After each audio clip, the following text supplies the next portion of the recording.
And I do think that that is similar to the matchup that you see against Nautilus. However, what we saw yesterday when Mickey picked up the Iona was a masterclass in how to take over one of those games.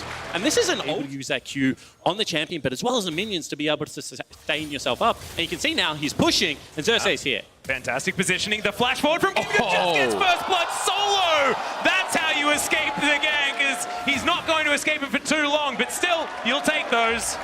Yeah, certainly will. You know, the only problem here is his wave is not in a great spot. That's a full HP cannon. Unfortunately for Vizicachi, that minion does get into the wave there and into the turret. But, you know, Gimgoon now is kind of pressured to actually go back and TP. It is going to be a 2v2 as they meet in the mid lane here. The Sonic Wave is going to connect as Humanoid flashes, but doesn't get far enough. Teleport in now from FPX as they are trying to commit. So exciting. His Lee Sin plays were absolutely outstanding. Really exciting to see, and this is exciting as well as Humanoid down towards the bottom side. The man in question is forced underneath this turret. The baby cage is beautiful. The double play back, and they're executed as Splice a gorgeous turret dive. They're not even done yet now as Crisp underneath here, and he's just getting baited around, all too easily taken down as Splice with 4 members. Very comfortable game.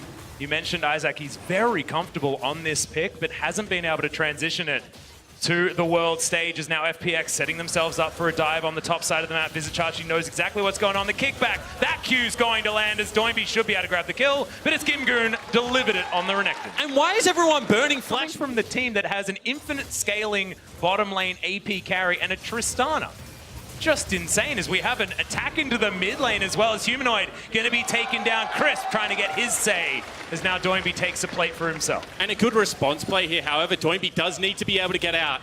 Yeah, will he be able to get into his realm warp? The answer is no, but flashes. He is going to be able to generate a lot of kill threat for himself, and I think that's how he has to play the game. He's the one member on his lineup that isn't set significantly behind. He was zooming into the enemy team there. Definitely would have fallen down, I feel. You can see they really want this turret. Well, there's the Solar Flare. Does get the stun there onto Xerxes, but once again, another Event Horizon's going to be working out as Tien's going to take that one. The box now comes in. The zone controls there as LWX once again presses the R button quite early, but this time it's going to work out. The shutdown, but the Event Horizon's there. The barrel is stunning right into the waiting arms of Splice. From a man that has had a bit of criticism recently. Yeah, I certainly agree with you, and I think that on the one, hold the thought.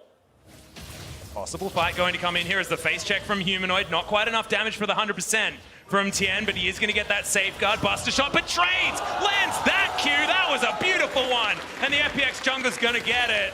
Doinby also picks up an assist, but that was all Tien as we do get the root, but the rest of Splice are going to come in. Doinby trying to be that one-man army. The box is down, the Event Horizon in, the space trying to be controlled, but Doinby doesn't care. Now Tien finds Vizicachi as Crisp is going to get on top as well. Doinby's distracted, looking for the pirate, but takes the lantern and the Void Seeker. And try to stay away from that rise, because if he is not in the fight, Splice are massively ahead.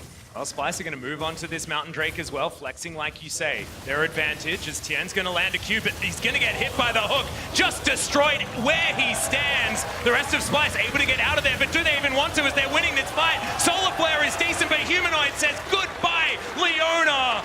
And Gimgoon has to run the hell out of the way. Humanoid says no as he flashes after him. The exhaust is going to come in.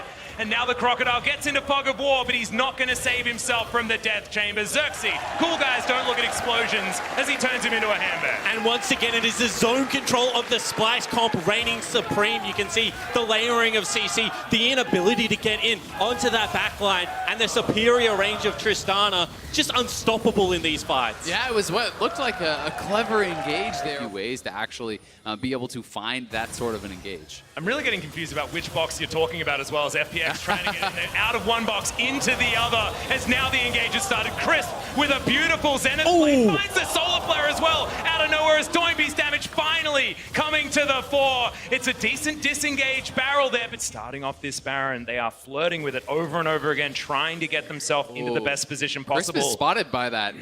Spooky Ghosts, yeah, are going to come in. The Glacial Augment, and immediately Splice going to dive on it. Everyone avoids the Solar Flare, and the cage is just too much for the support on FPX's side. And once again, really well set up. We keep mentioning it, but Kobe's utility in this game is so high, and that means that the Baron Force now is available. Teleport will have to be burned here. Yeah. 50% health bar now onto this Baron. You can see that Splice do want to turn if they find anyone. They don't want to go over for the wall. 50-50, but it looks like they might just have to, as Gimgoon already prepped the ultimate. Looking to try and get in there. We've seen this before. There was Tien early into this pick. Oh! Somehow the burst didn't work out, and now the dive bomb comes in. The shotgun into the backline, and there goes LWX. The fadeaway on the Void Seeker as well as Kobe. Hit by the Sonic Wave and destroyed.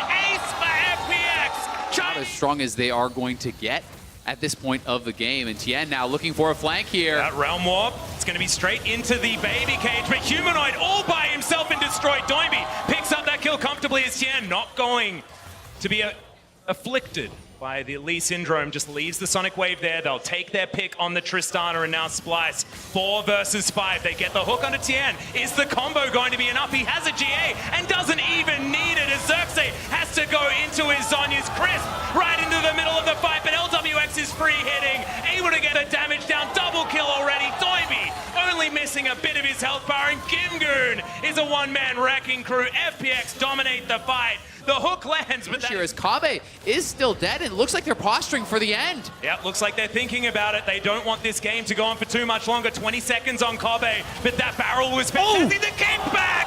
They collect Humanoid once again. His screen feels like it's permanently black and white as the first Nexus turret is going to go. 3 members of Splice are still alive. Tien is going to get taken down, but it's the Nexus, the one thing standing between FPX and a 1-1 scoreline, and they'll finish it. Redemption for the first seed from China.